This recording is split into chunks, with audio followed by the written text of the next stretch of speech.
Aujourd'hui, 3 octobre,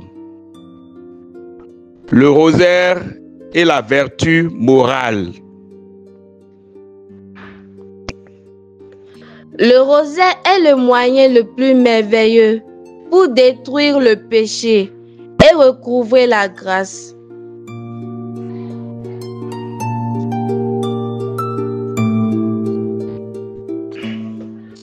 Vers la fin du XVIe siècle, les ravages spirituels causés par la réforme protestante se font très intenses. Le libertinage moral s'empare de la masse des fidèles. Le pape Grégoire XIV, élu en 1790, poursuit l'application des actes du Concile de Trente. Il voit particulièrement dans le rosaire, promu à l'époque par les dominicains, un rempart contre l'erreur protestante et un véritable chemin de conversion pour toute l'Église. Il le valorise comme une arme spirituelle puissante pour conduire les âmes au repentir et à la grâce. Par le rosaire, le fidèle reçoit la grâce et la force pour une vie vertueuse et sainte.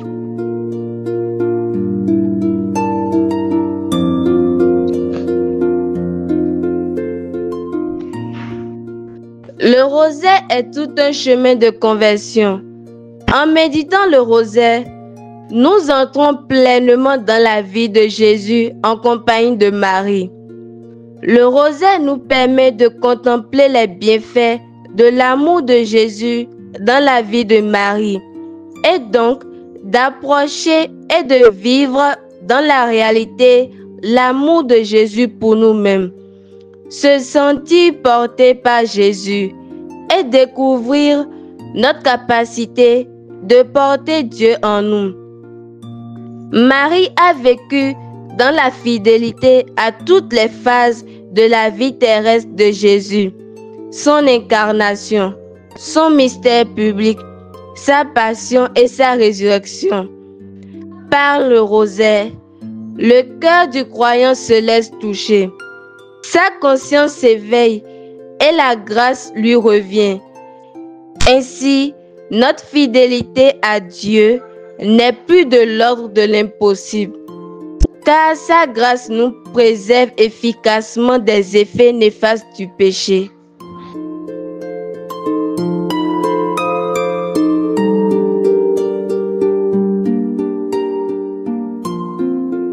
Dans un monde blessé par le péché, le rosaire n'est pas l'apanage des justes.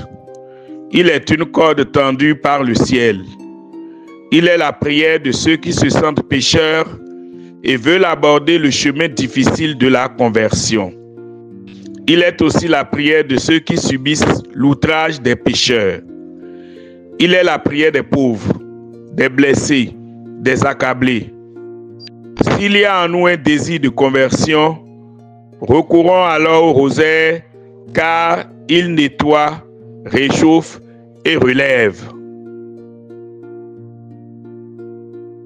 Aujourd'hui, prions le rosaire pour le pardon de nos péchés, pour notre propre conversion, pour la délivrance des péchés dont nous n'arrivons pas à nous libérer.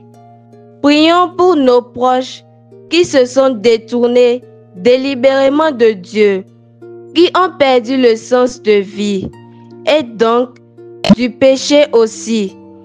Prions aussi pour la conversion de ceux que nous aimons.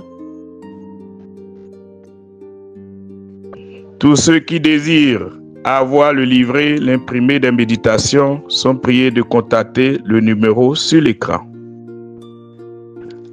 Ave Maria.